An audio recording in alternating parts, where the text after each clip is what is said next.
it's been said many times that the best camera is the one that you have access to. Yeah.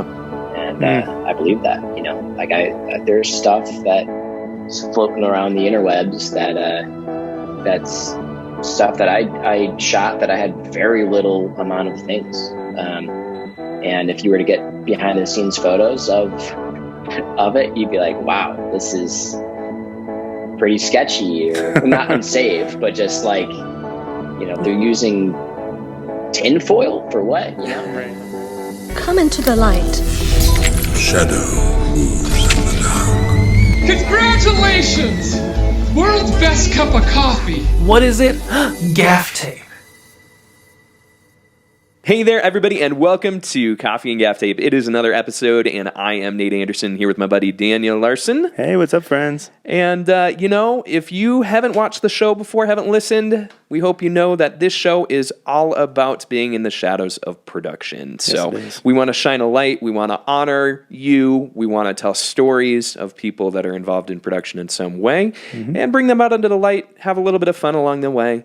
And today we have a great opportunity to do that. Yes, we do. Daniel, I think you've arranged an awesome guest, I hear. I think so, dude. So his name is Chad Gilchrist. Really, really good friend of mine back in Chicago. Yeah. And, dude, he's got a heart of gold. But I think the cool thing, aside for his heart of gold, is that he is not from the live production industry. Yeah. He's from the film world. Yeah. What do we call it? Is it film production, post-production? On set? On whatever it is. I don't know. Yeah. There's a name. We're going to ask him about it because we want to, you know, be correct here. Yeah, right? Well, of course. And I think it's cool because, you know, we've always said along the way, like this show is not just for live production. It's not just one niche. It's anybody that's involved in the production world, anybody who's working in the shadows, anybody who's, you know, if gaff tape is a big part of your life, this show is for you. Absolutely, absolutely. So speaking of gaff tape, and speaking of it being a big part of someone's life, we got our first iTunes review, or Apple Podcast review. I don't even know what they call it anymore. Yeah. But I'm going to read it because I just think it's special. Yeah. And I was so thankful that someone listened all the way to the end of the show and heard that call out. So we moved it to the front of the show. Good. As it should be. You know, kind of help people become aware of it and how important it is to the show. Are you going to read it in an epic voice? I'm going to try to be big voice guy. But so I've got it right here. So it's from The Smart Guy. So I don't know who you are, buddy, but thank you for doing this. 5 stars. Awesome. And good so far. Yep. Title is informative. Good. Yep, thank you. That's our goal. Thank you. And then he says, one of the best podcasts in this industry. All right. High praise. Yeah. I always learn so much from each episode. Their guests truly inspire. Awesome. That is awesome. Thank you, the smart guy. The smart guy. Dude, if you're listening to this, which I hope you are, slide into our DMs. Let us know who you are and that you wrote that review, and we want to hook you up with something nice. Yeah, we'll get you something. Let us know. Should we get into the interview? Let's do it. All right, let's go. All right, we are here with my good friend, Chad Gilchrist. Thanks so much for joining us, buddy. It's truly an honor to have you on here. Yeah, thank you for having me. Appreciate it. Absolutely, absolutely. Okay, so like we always do, we jump right into the questions to get to know you and who you are. So, who is Chad Gilchrist? Well, I'm a cinematographer. I currently live in Chicago, but I travel quite a bit. I'm a son. I'm an uncle. I'm gonna be a husband pretty shortly. Nice. In the next year or so. Are you kidding me? Yeah, I haven't told you yet. Dude, that's awesome. I've got the proposal all planned out. Oh, hopefully, it's gonna. I won't. Is it a part of this podcast? Are we gonna? I'm just kidding. You know what? We're zooming her in right now. Yeah. Oh, great. Bring it, Taylor. Dude, that's amazing. Okay. Well, let's chat offline about that because I did not know that. Chad, I also saw you worked on Fargo. Is that correct? I did. What did you do for that? I was a lighting technician. I was also the best boy for second units. I also gaffed a couple splinter units. Nice.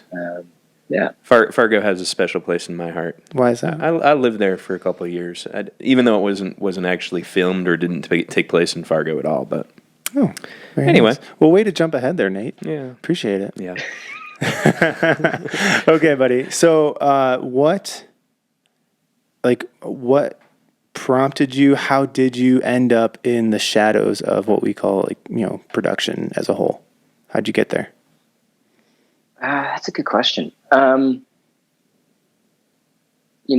think like a love for film was probably instilled in me by my folks. I grew up with split parents, and with my biological dad, we would just watch movies. He'd come over, we watch 5-6 movies in a day, and they were all like 80s action movies and 60s war movies, and The Greatest Escape and the Indiana Jones movies and Bond and all that. And with my mom, we would watch anything black and white, essentially. Cary Grant, Humphrey Bogart, Hitchcock, Truffaut, some more classics. So I grew up with an appreciation of it. And I think at some point there was just kind of this marriage of me wanting to be hands-on, and I have a technical side, but also a artistic side. And so it's kind of the perfect combo of all of those things. And I mean, I also grew up in churches, so I did a lot of like media production, helping out behind the scenes, all that kind of stuff. So that kind of spurred that on a bit more as well. That's awesome. Okay, so you had this love of film that was kind of cultivated from a young age. What happened next, and how did you kind of start this journey into like actual film production? It's a good question. I was doing a little bit of graphic design and web design in high school, and which is when we met. It's true. That was the world I was existing in, and I liked photography and I liked video, but I think the access to it at the time wasn't there. It wasn't, this is before the DSLR craze became video and all of that. So I don't think I recognized it as something I could do legitimately until it was time to choose colleges. And I just kind of realized, what, I don't like dealing with difficult clients directly. I don't love fluorescent lighting and cubicles and all of that good stuff. And I commend those that have jobs where they do that. Nothing against it. It's just wasn't for me. So when it came time for school, I was like, well, you know what?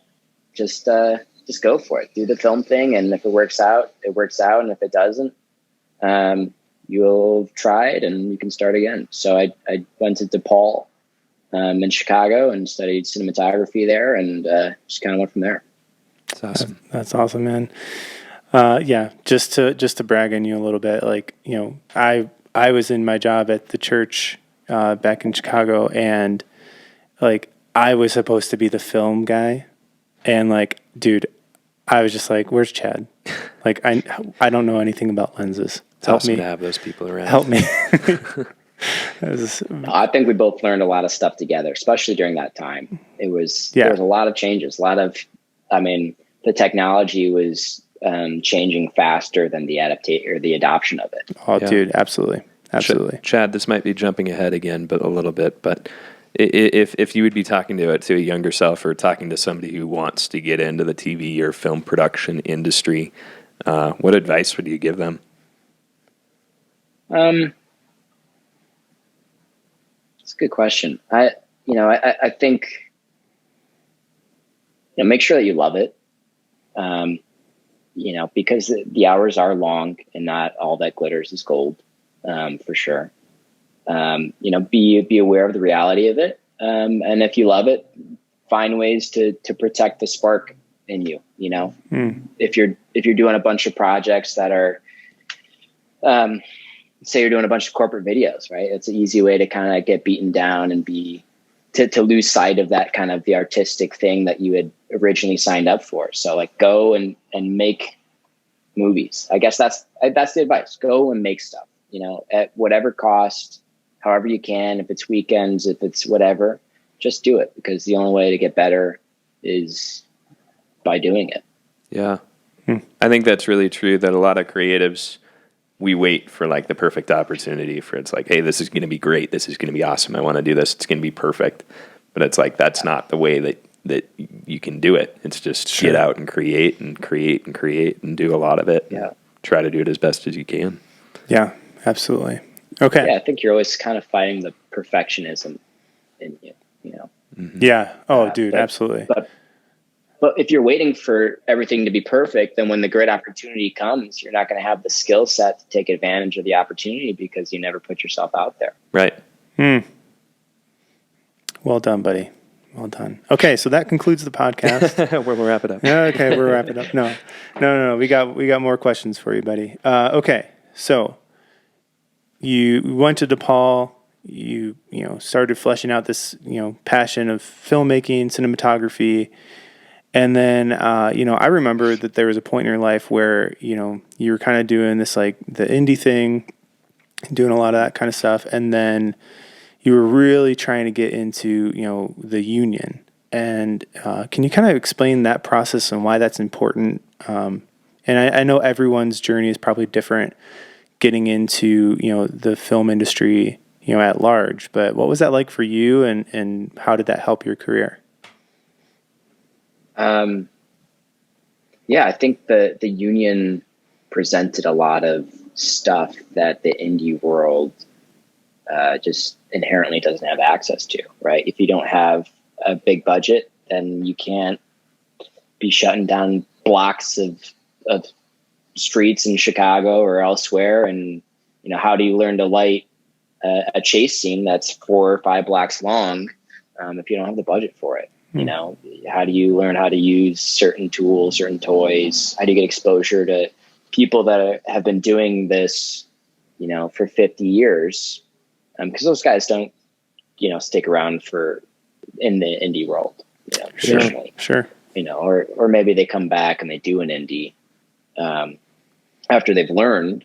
But, it's at some point you probably get close to maxing out what you can learn, or, minimizing the opportunity to learn other things. So, actually the union, asked me to join. I did an indie feature, which was, it turned out great, but the production of it, I won't say which one, was a wreck. And by the last day, everybody on the crew was just like beaten down, and they were like, I don't think I want to do this anymore. And literally on that day, as we were wrapping, I got a call from the president of the union in Chicago and asked me to come join. And the very next day, I was out working on one of the Dick Wolf shows. Dude, and that's amazing. Yeah, so it was nice, and that, a lot of that also came from just people that I had met that went on to do union stuff, and they were able to put in a good word for me and bring me along. So not my own doing. Wow, I'd love to maybe just stop and ask a little bit about union in particular. There's, I think as people are thinking about getting into the production industry, you kind of do take these paths of like, do I continue and do something on my own, or do I join a union? And sometimes I think the union has kind of a negative stigma too, a lot of times. But or depending on, I guess, what you're doing too. But can you tell us, tell somebody who's maybe not familiar with that process, what does that mean, and what does that look like within the production industry? Yeah, I mean, in terms of at least my industry, I'm not going to say this is the same for everyone, but sure, the union is there to be a safeguard between the production and the crew, right? Because inherently the artistic vision always outweighs the means, and producers, a lot of them are morally flexible. And when I was doing indies, they would pay you the minimum livable wage, and sometimes not even that, because you're just trying to get in. So they'll here's $75 and you're doing 18-hour days and they're not feeding you and you don't have access to health insurance. And, there's just a lot of taking advantage of people. So the union is there more or less to create a set of standards and rules, a playbook for producers, for production companies, directors, etc., that says, nope, like this is how much they get paid. Here are the benefits. This is when lunch is. If you violate these things, these are the penalties. But it also provides training, right? So, they teach you how to use condors and how to run power and how to do those things. Because the union really kind of steps in probably around like the $1 million mark for movies ish. That's like a tier 1 feature. But they kind of step in on that stuff. So that's where the bigger scale comes into play. Sure. So, yeah, sure. If you're coming from the indie world over, you might not know some of the bigger toys and things, which, inherently are dangerous. So the union provides kind of a safeguard for that stuff as well. And it is an opportunity, I'm assuming, for people who want to get into film production or even live production to be able to get some of that experience and some of that growth within their industry. Yeah, definitely. I think so. And it's also just, I think all production is a people industry. It's, who knows you and who you know and what those relationships are. Your next jobs always come from somebody that has your name from somewhere. Sometimes it's maybe a cold call off a website or something, but at least in my experience, it's almost never been that. It's always been people vouching for you. Yeah. So I think it's, another really great opportunity to meet, a different set of people with different experiences that, again, have been doing it longer than you. And there's a lot to learn there. Yeah, totally. Wow. So with the union came, more opportunities to work on some pretty incredible productions. Can you just kind of walk us through maybe some of your favorites, maybe some of the ones that, we would recognize, and then, maybe talk us through just like your experiences, on some of those. Yeah. Come on, name drop for us. I always feel awkward in this part too. It's like, well, what's the most famous person? I know you do. That's why I asked the question. Like Nate said, I did work on the last season of Fargo here, which was a very cool opportunity to work for some cinematographers that have Oscars or Emmys. I worked for Eric Masterschmidt from Mank and Mindhunter. I worked on a show called Utopia. That was an Amazon thing. There's a show called The Shy, which was Showtime.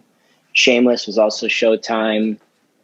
The Dick Wolf kind of Empire, Chicago, Fire, PD, Med. I also worked on Empire, which was, I think that was Fox. Suits, USA. Boy, I'd have to. Native Son, that was an A24 HBO movie. There's a couple other. Hala, that's an Apple TV movie. Oh, really? I did not know that. Yeah. That's cool. Not when we were making it. When we were making it, it was a tier 1 feature that they found the funding for independently. And we made the movie. It went to Sundance, and before it screened, Apple bought it. I believe it was their first purchase. No way. Before Apple had announced right. The whole, yeah. Wow. But I don't know, a handful of things. You can find most of it or some of it. Yeah, you've got an IMDb page. So yeah, there's an IMDb page. Dude. How it gets updated and all of that is kind of a mystery to me sometimes. How do they find out about that? Somebody just scrolling through credits. I mean, for me, it's a personal achievement of knowing someone that is on IMDb. So, thank you for that. Appreciate it. We'll make a few calls, see if we can get you in. I don't want to be on. Coffee and Gaff Tape, season 1. Daniel Larson. I don't think there's room for us on IMDb, which is it's okay. Yeah. It's okay. Okay. So, which one of those kind of productions are you most proud of or have the fondest memories of? Oh, that's a good question. I think artistically, I'm proud of what we did on it's not out yet, but it'll be a effects miniseries. The title is called The Bear, unless it changes at some point. Which the cinematographer on that was Adam Newport Barra, who shot Last Black Man in San Francisco and Native Son, or not Native Son, and Euphoria. And that one was very challenging, quick shoot, a lot of production difficulties, but effects was very much like, here's the money, make the project, we're hands off. And we got to do some really cool stuff there. And Adam is really awesome and was very willing to kind of help me out in my journey. But from a crew standpoint, I think I had a lot of fun in the indie times and some of those movies that are like, who knows where, the back of Amazon Prime or something. The first season of The Chi was also very challenging. That was all, like 14, 15-hour days every day.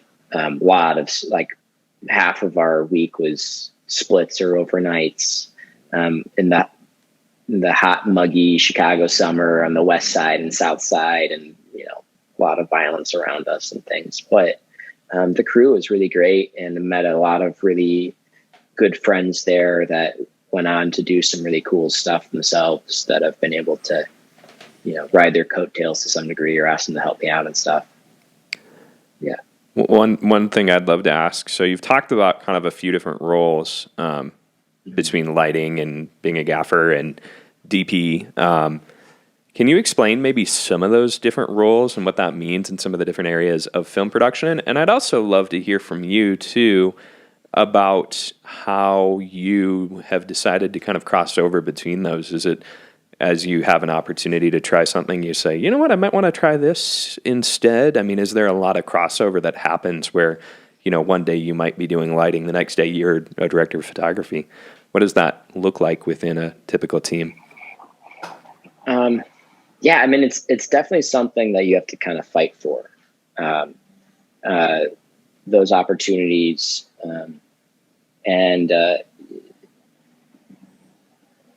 For me, there's been a lot of, kind of calculated decisions there of either, sometimes you take a step down to go forward again, right? So you can go at the top rung of the indie world and then, join the union, and now you're the bottom rung of the union world, and work your way up again.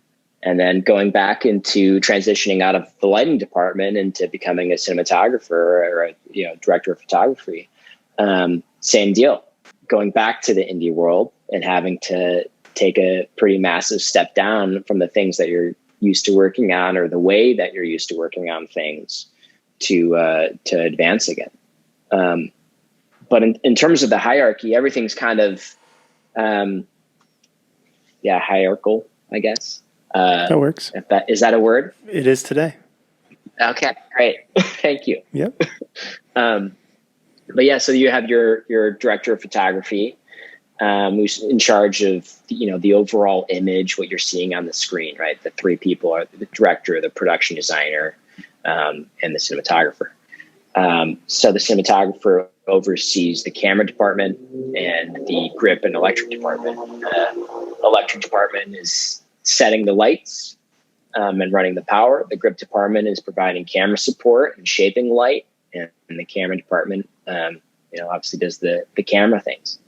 And then within those departments, at least I'll speak to the electric side. I did start as a grip, and I gripped for multiple years, and then I wanted to transition to electric because for me, I felt it was important to learn all of the roles and how to do it so that I was never in a position where I'm asking for things that I don't know how to do personally, or I don't know the foundations of, and therefore I don't understand the complications that can arise, or the frustrations of asking, like, I need, this light there. And it's like, happy to do it, but you can't expect it to show up, in a minute or two, because that's a massive power run or whatever, learning how to efficiently operate a crew, and how to light things, right? Like I never wanted to solely rely on a gaffer who's the head of the lighting department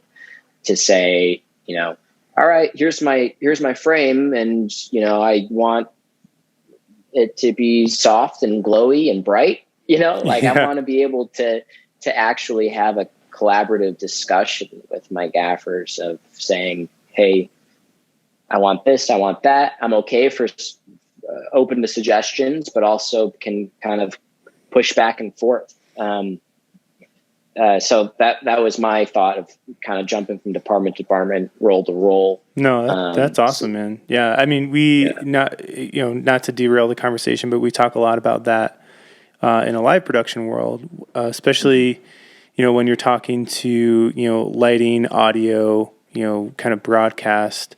It's like, how can we all kind of work together to, create this like great, image that looks good on camera, but then also can translate in the room.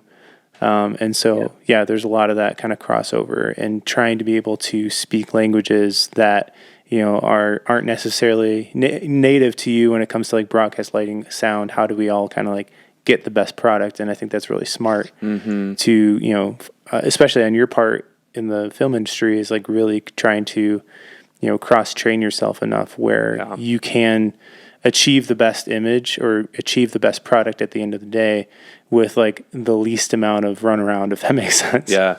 Yeah. Oh, absolutely. I mean, it kind of, I'm sorry, Nate. No, I was just going to say, I think it's a great life lesson in general, that in general, whatever field you're in, it's like, you got to learn what you don't know.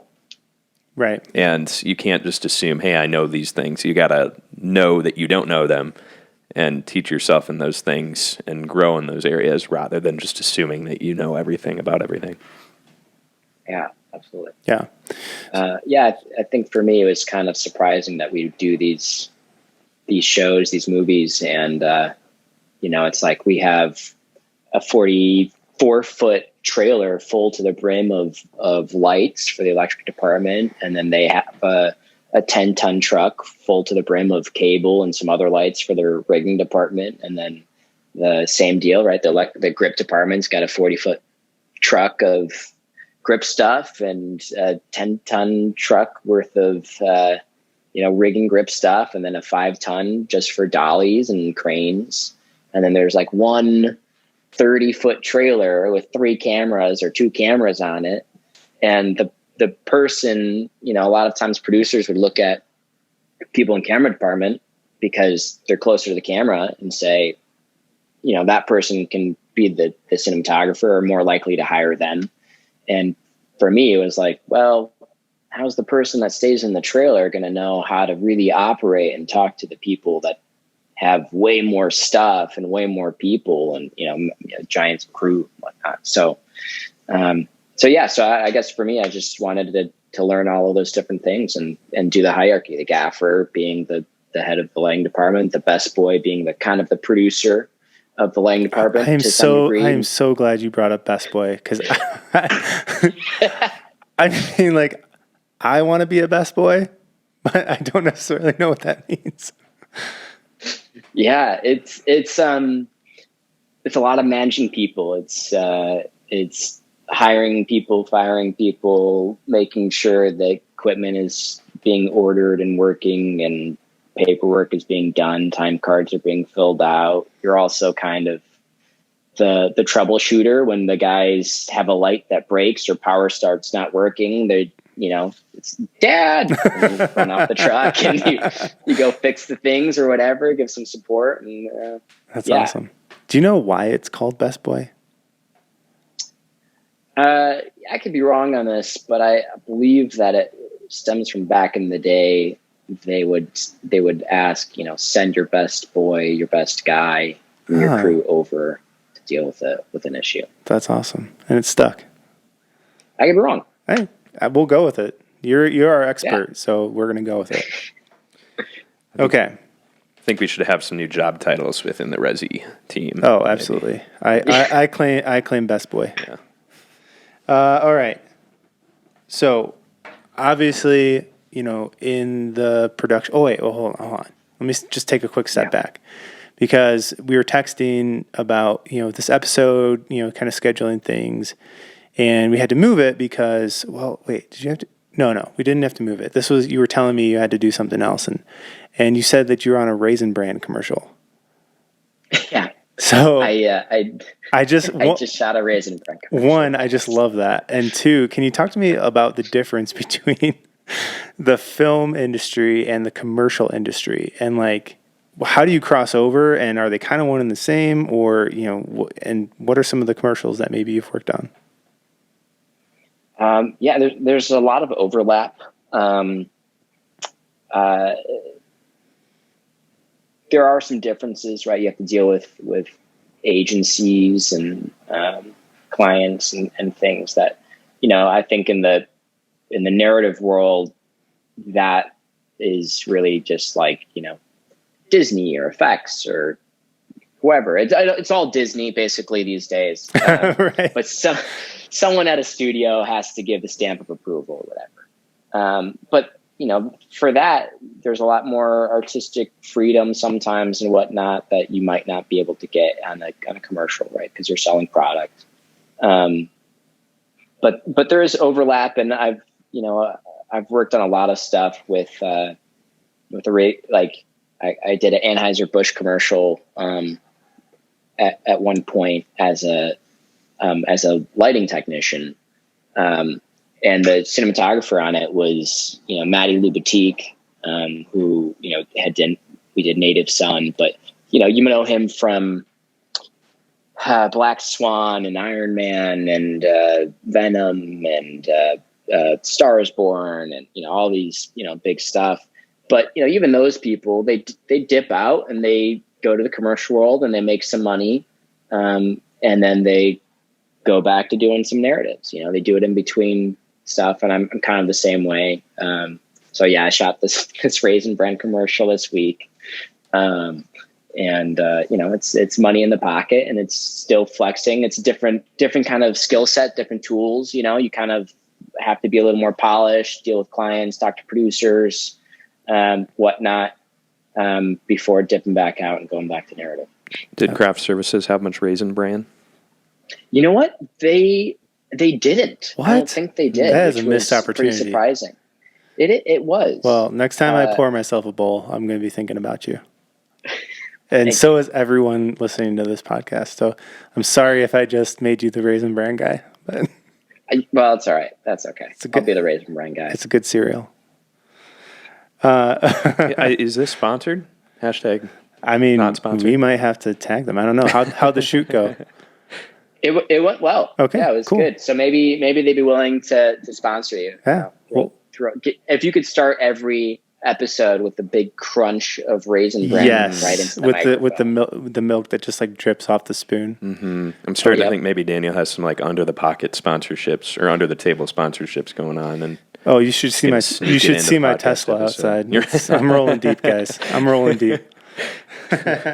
Not really. Okay. So, anyways, production during COVID. Not to bring up a bad vibe, but what was that like for you guys? I mean, we all saw the headlines, major productions were getting, paused, shut down, derailed. Movies were being shifted to streaming.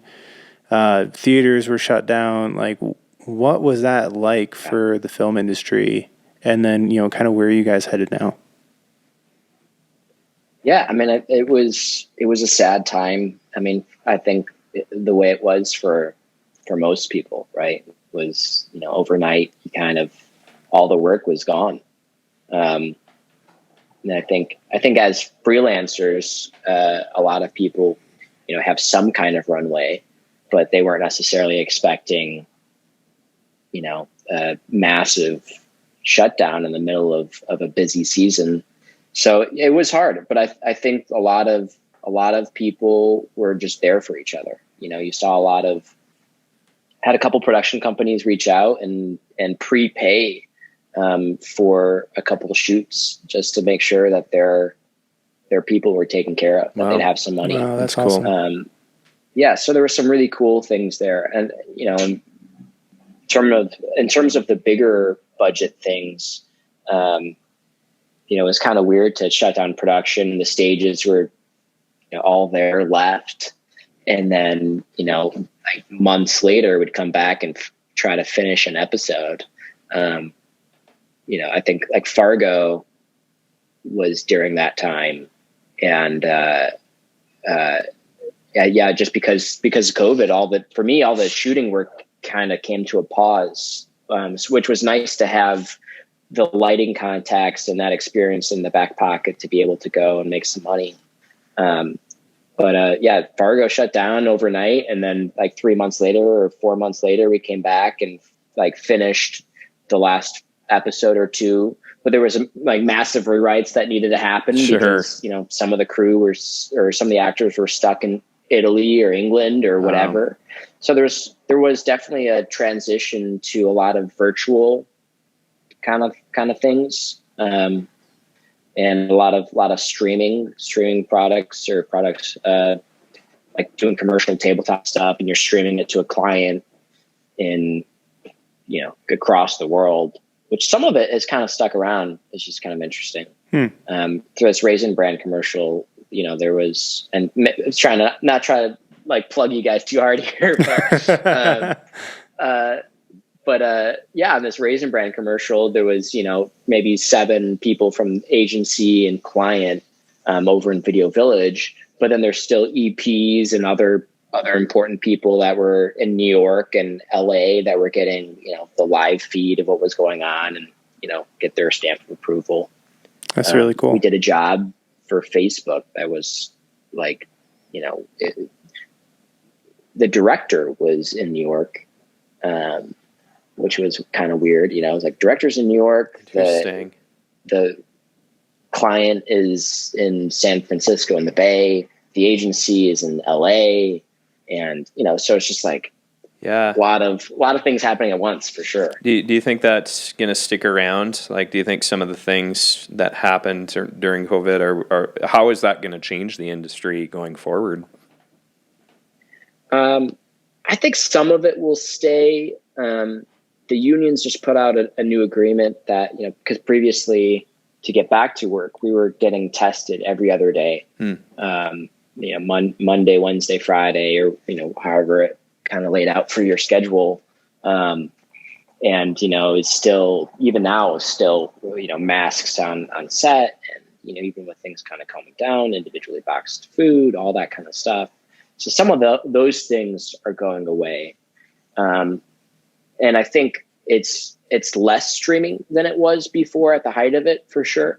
But, like, as I said, with the Raisin brand thing, right? Like, this part of that streaming stuck around. They weren't staying in New York because of COVID. Half the people were from New York there, but they're staying because they're busy and their schedules, are better suited to be able to turn on a screen and say yes, no, and go back to their work. So I think some of it will definitely stick around. Yeah. Yeah. Just to kind of increase the efficiency of a shoot and, maximize the time of the director or whoever can't be there. It makes a lot of sense. Mm-hmm. It's crazy. Okay. So we've talked a lot about, the film industry, and yet, here at Resi, we are, really focused on, the live production industry. But I always just love asking this question because it helps us kind of learn from one industry. How can this other industry, in this case, live production, become better or learn something maybe that we didn't know before? And so what's something that, the live production industry can learn from the film industry, whether that's, from a relational standpoint, technology standpoint, resource management standpoint, like what's something that, you could really see being beneficial, cross industry? That's a good question. And you're answering for everyone, and this is the right, this has to be the right answer. So no pressure. It's hard to say, because I haven't done a ton of live production things. I've been asked to DP on a few like live stream / capturing of like conferences, but they wanted it done in a more kind of cinematic feel, right? Mm-hmm. Or like, like a stand-up show or whatever, right? Like you do have sometimes kind of this kind of crossover.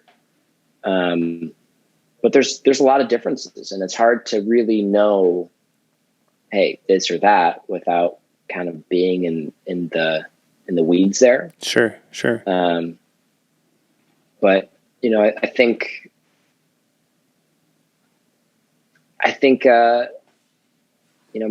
maybe just the way that people are treated. I think at least in my experience with doing live stuff, it's definitely a lot more seeing people as able bodies that can do a thing, lift something or put something on, instead of treating them as technicians that have really spent a lot of time honing their craft and learning things that are beyond somebody else's skill set.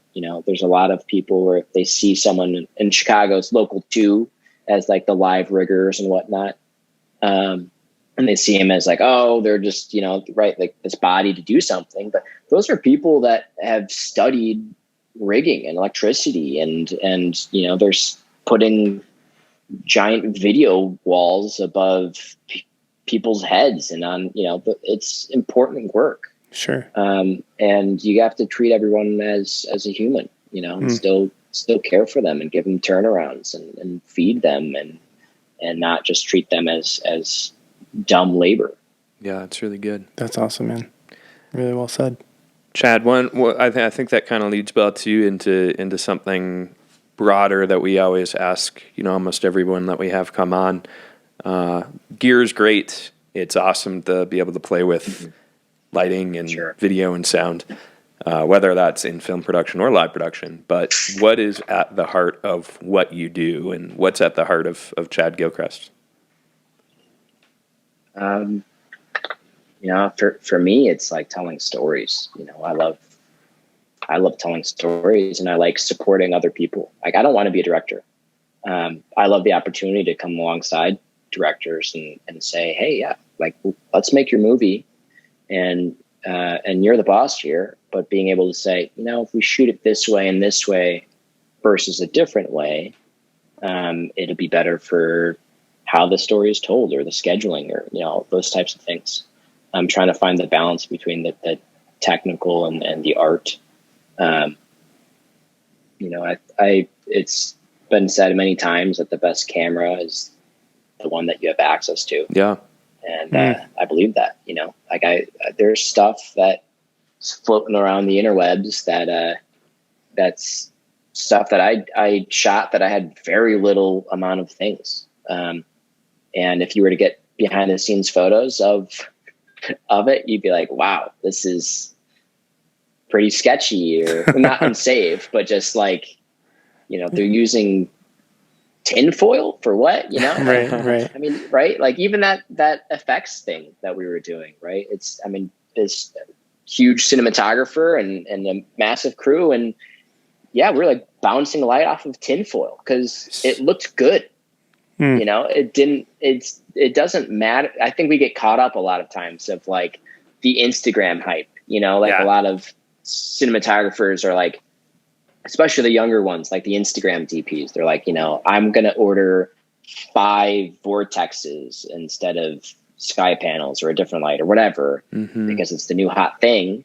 And other people will see me doing the new hot thing, but it's like, it's a 0-sum game. You just took away a bunch of money from other departments to achieve the vision of what needs to be done. So I think, if it looks good on the screen, don't worry about how it looks when you're shooting. Yeah. Do you think a lot of people would be surprised by like some big name productions and what the actual set, what's taking place on set? Yeah, I think so. I think for sure. Wes Anderson is like a really great example of that. If you were to look at what you see on screen, it's beautiful, big set pieces, and it's, really well composed and lit. But look at the behind the scenes stuff. It's, it's like a 4x3 flat. And the entire set is literally just what you see, it's a lot of it's kind of trickery, right? They're doing lighting gags. That's just a light on a dolly and someone's pushing it and it's making it look like a train is going by. Whatever. It really doesn't matter how things are done as long as it's safe. What matters is what it looks like. So I think that's the challenge. I think for a lot of people is sometimes you get so caught up in the gear buying and the kind of, I think social media has been really awful for this. But just kind of trying to project a certain position or place or whatever where you are in a career. I just bought this camera, I just got this lens, I got this light, whatever. And it's like, if it looks good, man, it looks good. I was watching a video, I think it was Peter McKinnon on YouTube a couple of weeks ago, and that was like one of the factors that he talked about, because he talked about how he's moving away from cinema cameras. And one of the factors, though, he was like, you know what? Sometimes clients have this expectation that you're going to show up with a big camera. And like, that's a real thing. But a lot of times you can do the job more effectively with something that's even not as bulky or not as, big of a deal to deal with. For sure. It's so tricky, though. You got to, all the time I'll throw a matte box on a camera that does not need a matte box. Just so they look at this camera. Like their money's worth. Man, he's legit. Exactly. Right. We know this. Clients don't know this. Right. No, totally. 100%. Mm-hmm. Okay, so this is my last question. If you were to dream a little bit, like, obviously it sounds like you're living the dream, but what, where would you love to be, as a cinematographer, someday? Like, what's your dream project?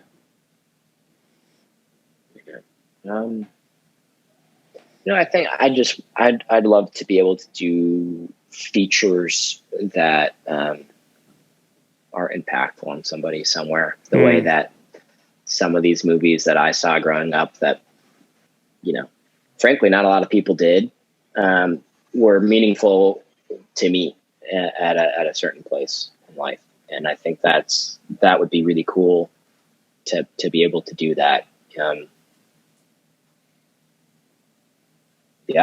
Well, we'll see. We're going down that path. I got a feature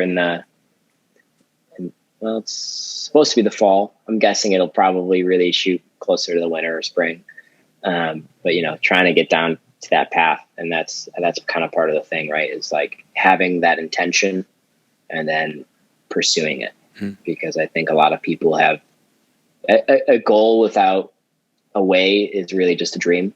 But I think, people have these dreams and they don't do anything to chase after them. They're kind of passively waiting for the opportunity. And this goes back to what I said earlier about just go do the thing.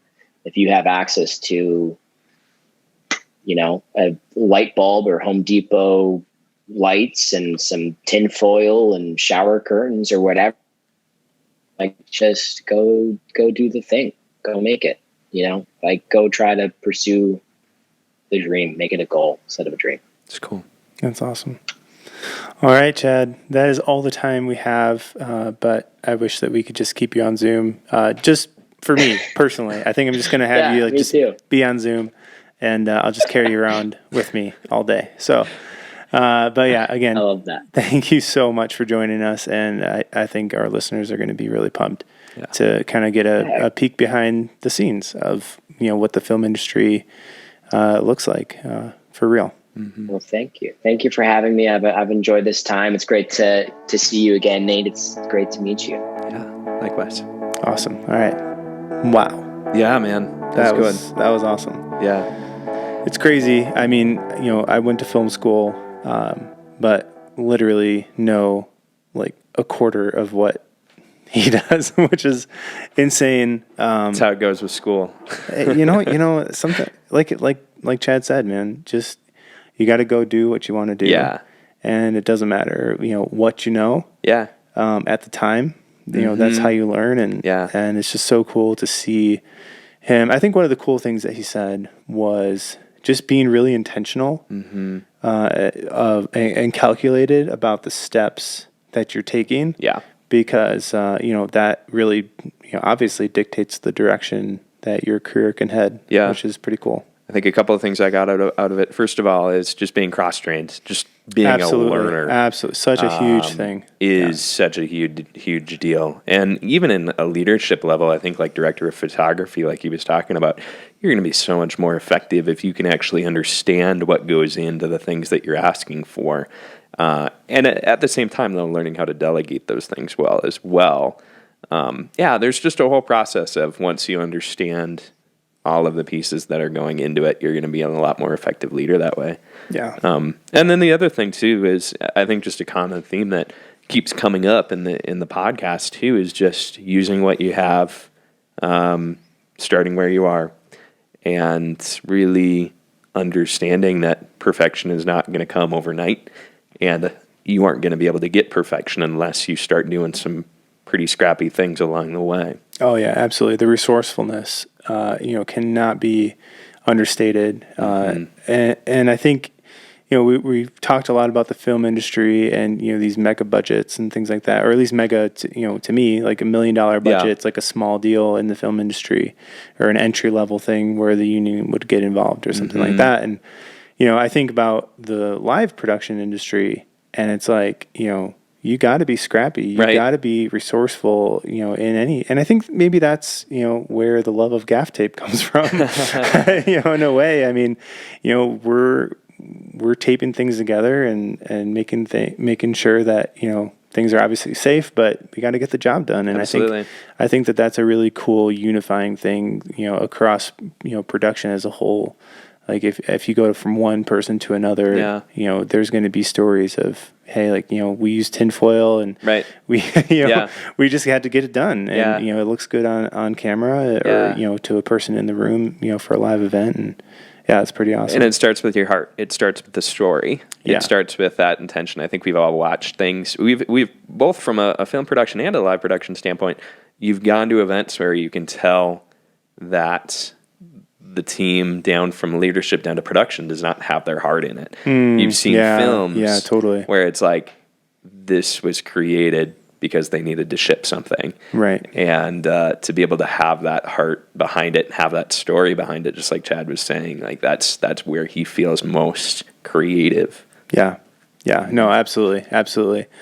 I think one more takeaway from this that I don't want to pass up is when he was kind of talking about, viewing the human and not the task or the task that person can do. Yeah.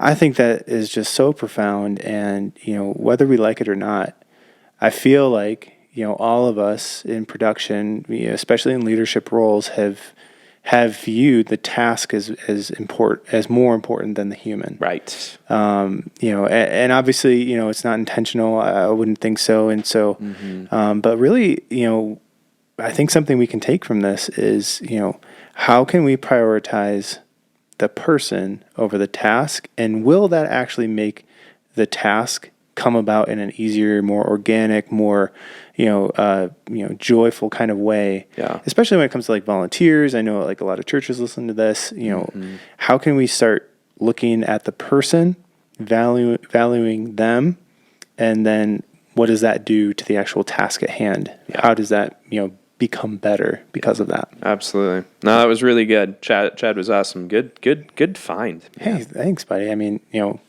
dude, I love that guy. It was really, really cool to get to chat to him. yeah. You're His, gonna be yeah. best man in his wedding, probably. Well, best boy. Ah, I think best boy. yeah. I think we'll go with that. I mean, you have to now, Chad. It's a thing. All right, let's wrap this puppy up, right? Sounds good. So don't forget, if you are enjoying the show, like us, follow us, subscribe. I mean, we've got YouTube. We're on Google Podcasts. We're on Spotify Podcasts. And, of course, just like the Smart Guy, we are on Apple Podcasts. Please be like Smart Guy, the Smart Guy, the only one, I think. That's what the review said. Apparently. Comment, review us on iTunes. That is so helpful for the show. It helps, kind of influence the algorithms. And might even be a free T-shirt or something in it for you. I mean, this guy, if you let us know, he said it. Maybe even a personal note. Yeah. Right. Of thanks. Yeah. I think. Something So in order. Do that. It helps us know that you guys are enjoying what we're doing, and honestly, most of all, it helps people that are stumbling across this podcast to know that this is a space for them to be seen, loved, appreciated, all that good stuff. So for sure, really, really helpful. We appreciate you guys, and I think that's it. We're done. See you on the next one. All right. Goodbye. Thank you.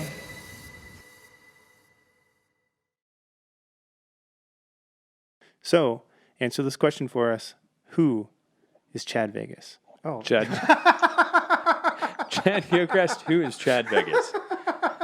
If you can answer that for us, please. Gosh, I don't know. We ask everyone that comes on our podcast. I knew I That's was the going to question do that we at one ask. point. I knew I was going to do that at one point. I'm glad I got it out early.